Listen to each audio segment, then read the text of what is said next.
everybody, welcome to the Signal-Based Marketing Summit. Big thanks to Signals for having me on today. Really excited to talk to you about some new developments that have been happening really over the last few years, but they've become more intense lately.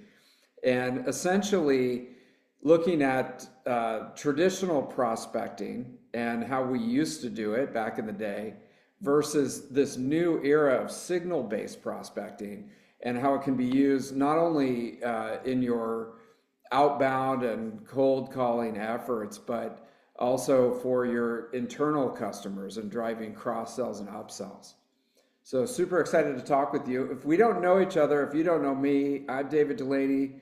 I'm founder CEO of Tenbound, and we maintain the top sales technology database on tenbound.com. So if you're looking for tools like Signals, if you're looking for solving the problems that you have potentially with your sales process, be sure to check Tenbound. Take a look at all the tools that are available there and use that in your research for making your purchases. Be sure to connect with me if you have your phone out. I'll give you a second. I'm on LinkedIn, very, very active, talking about B2B sales, marketing, sales development, sales technology, anything top of the funnel, middle of the funnel, bottom of the funnel. I love it. I love talking about it. And, I've been doing this for a long time. So tracking the trends and giving people advice on best practices is what I love to do. So what we're going to talk about today is something that, as I said, I've been seeing in the marketplace for a number of years, and it's really become to the fore even more as we move into the future. And we'll start with the buyer. And I think that's the most important to always start with. How has the process changed? And not to get into too much history, but in the past, sales has been the arbiter of information. And so if someone was starting to look at a solution, or they were, excuse me, if they were going out and looking for ways to solve their problems, they would have to talk to a salesperson. And obviously, some of the folks wouldn't even remember that era. This is a completely new reality where I think by last count, we know that 70 to 80% of the pre-sales process and the research process is done online without even talking to a salesperson. So your prospects are out there, they're trying to solve the problem, but just like you and I do, first they go to Google, and now they might read an AI summary about the top tools or the ways to potentially address the problem. They're reading reviews, they're reading articles, they're listening to podcasts, watching webinars, downloading research and ROI reports, and doing all kinds of social media follows and shares. And maybe at the end of that process, go to your website and take a look at what you have to offer and set up a demo. But a lot of that is already happening without even you knowing it.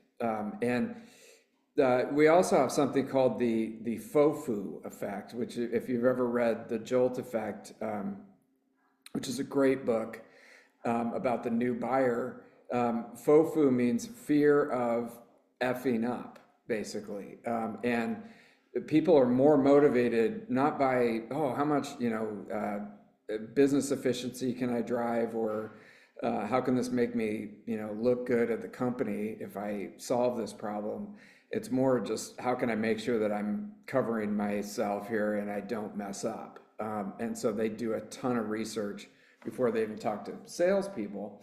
And then obviously, when you, as the seller or the marketer or the proponent of your product or service, are thinking about, how do I go out and start talking to people?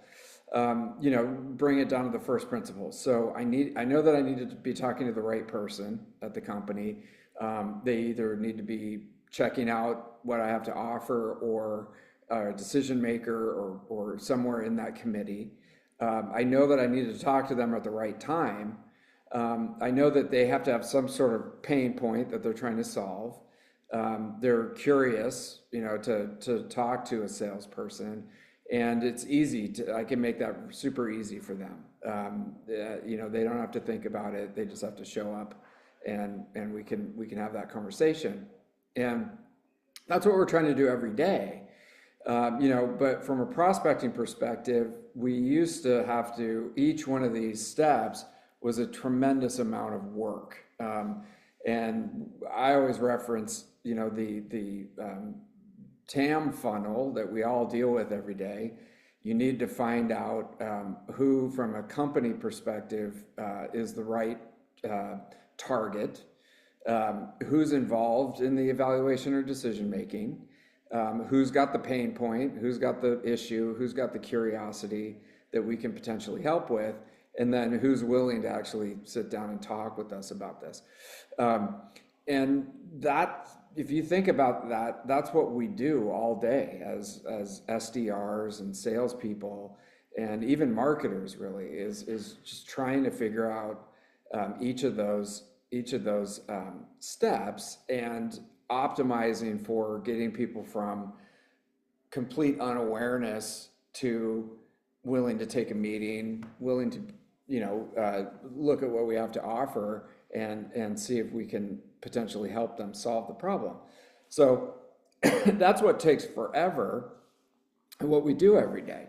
And so in the past, as you know, you'd basically be flying blind. I mean, you could get a list, hopefully a good list. You get a list of accounts, get a list of names, do some research potentially on maybe what's going on at the company, read their 10K reports, or depending on how big it was, and try to figure out what problems that you could solve, and then go ahead and start to reach out to them. And we know that methodology is slow. It's almost impossible to scale.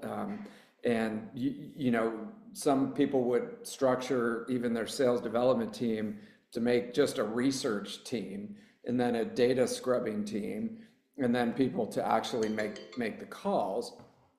And it's just very time consuming and difficult, to even make a breakthrough. So intent data and signal based data makes that all completely streamlined, and it's not just a push button and you're talking to exactly the right person at the right company with the right message, and you're setting meetings all day. Obviously, it's much more difficult than that, but intent data purports to help you with that long, labor-intensive process. So basically, what we're trying to figure out is,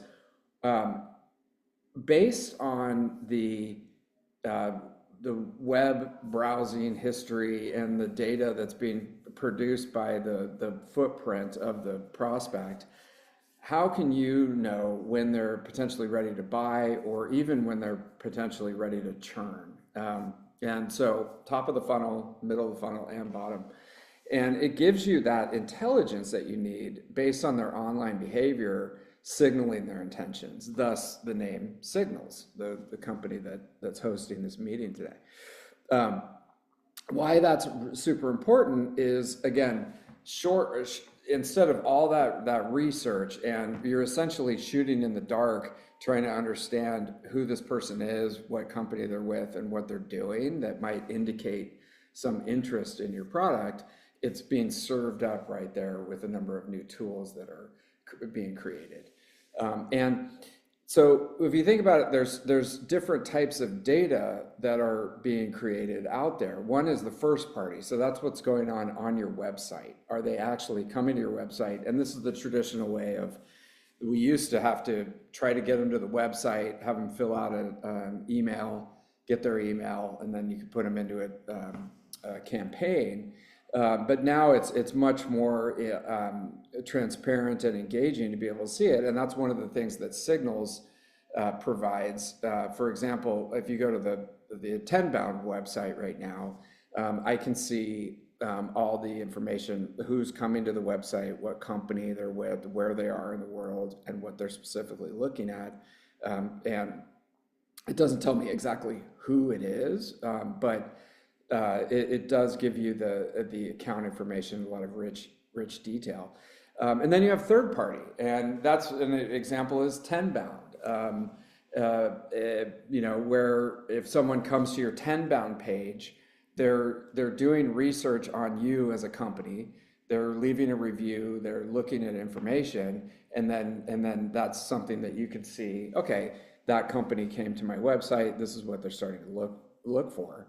Bombara and 6sense integrate, directly into your CRM system, and they can pop up and give you a lot of rich information about who might be potentially interested in your product. And if you think about that, it's an amazing capability, because instead of having to shoot in the dark, you've got that information at your fingertips. Also, competitive insights. I mean, that's one of the things. If someone comes to Tenbound and they're stack ranking your tool against two other ones, you really need to know that. You really need to understand that, and that's a key piece of information to understand where you're aligning with your competitors. Because if someone, they used to say, if someone walks on the lot, like they're well ready to buy. I don't know if that's necessarily the case, but there at least some interest. It's not just a complete cold call. A bunch of different ways that you can utilize this. Real-time alerts for reps, keeping track with former buyers. There's a whole ecosystem of tools out there.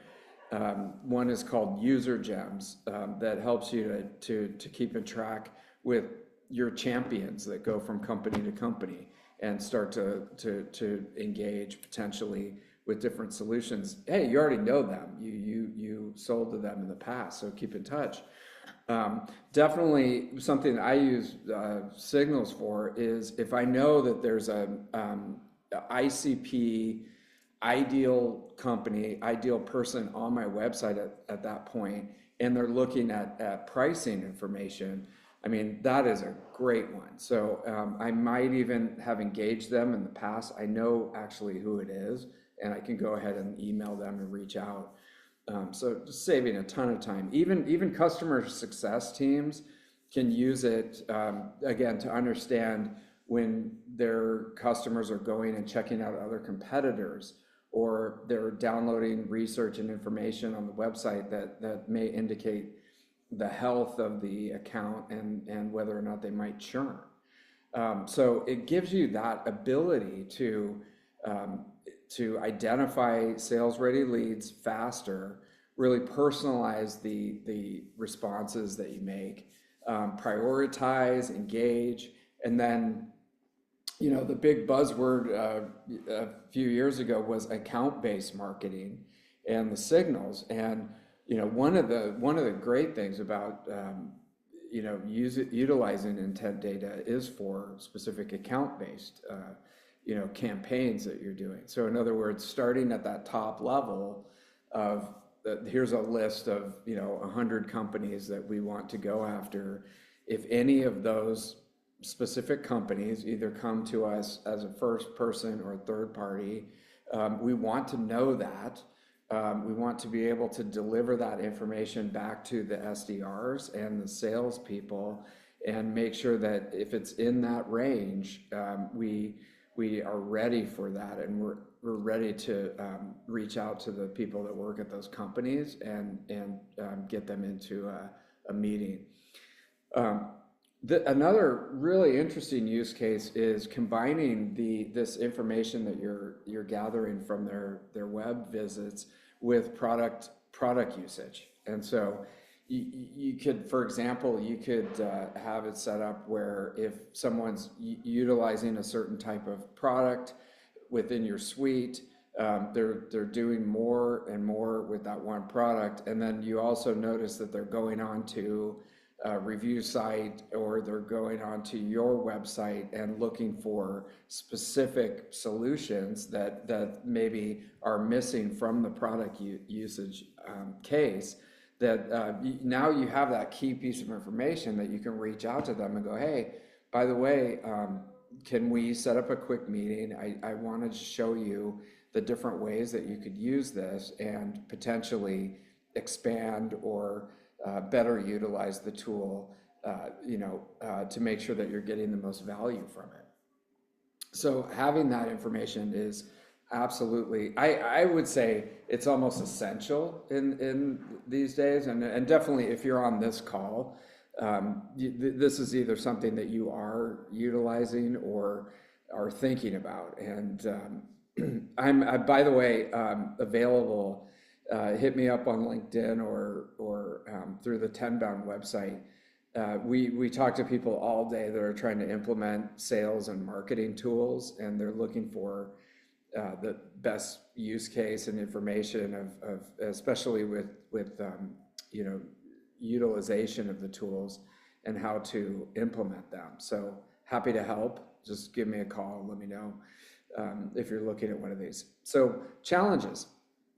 Something that's tough with intent data is there's a lot of false positives that are coming up, and especially there's been some tools that have come out recently that try to identify the actual person that's on the website, or looking at one of your third-party sites. And from what I've heard, there's maybe a 10 to 20% accuracy. So in other words, David Dulany, you get a notification, David Dulany is on your website right now. Well, it turns out it's not actually David Dulany. It's Bob Jones, who lives somewhere else, who just happened to be using a VPN that throws off the system. So those ones are still being utilized. And even with some of the more account level intent data providers, sometimes they just give you bad information.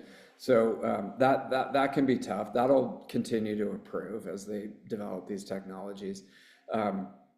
Limited visibility, you can't see necessarily who the person is that's on the website, and that's the biggest sort of like missing piece of it. And some people are trying to address that, but it's not quite there yet. Also, I mean, it's a bit creepy in a way, in that you kind of know more information the person might not be aware of. They click to accept, yes, I'll accept all cookies and everything, but do they really understand that I potentially know that you're on the website right now? And depending where you go, probably in Europe and different places, they have different rules about privacy. So you gotta make sure that you're on top of those. And then, always the integration with the tech stack is the evergreen problem with all these. And I call it the elephant in the room, is building out effective workflows that utilize intent data for the sales team. And when I say that, it's, a lot of people, especially at smaller companies, like they'll just start hiring SDRs and salespeople, and then give them, a monthly budget to go get tools, or the manager allocates some sales tools to the team, and it's just sort of like a chock-a-block integration standard. There's not a lot of strategic mapping that goes on at the beginning, and until you get someone who's a sales operations pro or revenue operations pro, and they can start to put that infrastructure in place. So just as a concrete example, you might have a intent data provider in place that's not connected correctly to your CRM or to your sales engagement platform. And so you're losing that rich data. It's sitting out in its own tab that nobody's using right now. So you're paying $100, $200, $300 a month for this amazing data that no one's utilizing. And eventually somebody remembers, oh yeah, we're subscribed to an intent data thing that nobody's using, and they just take it out. So it's really important. I mean, I recommend with teams that you sit down and you go, okay, let's look at the buyer process of how people find out about us, how we engage with them and how we get them into a meeting. And then let's think about the specific information and targets that we need for our sales process. Marry those together and just map it out on a whiteboard on what's the minimum viable tech stack that we need in order to do this. And one of the pieces of that tech stack I highly recommend is signal-based intent data. I really think that if salespeople aren't using this, or you're behind the times and you don't have any of these pieces in place, your competitors probably do, and they're empowering your sales team to be more effective using this, and it's a big miss because let's face it, we spend 99% of the day online, either through our phone or visiting websites, and especially your buyers out there, the potential customers, are exactly the same. They're going through that first process of researching 80% of the solution before they even talk to a salesperson. So you've got to be in the mix there, gathering that intent data, and then presenting that to your SDRs and your salespeople so that they can just have that prioritization. So any questions about this? And I know we've got a power-packed set of talks today that are going to be going through intent data and signal-based data. But I would love to hear more about what works for you and what doesn't, and how you're potentially utilizing this.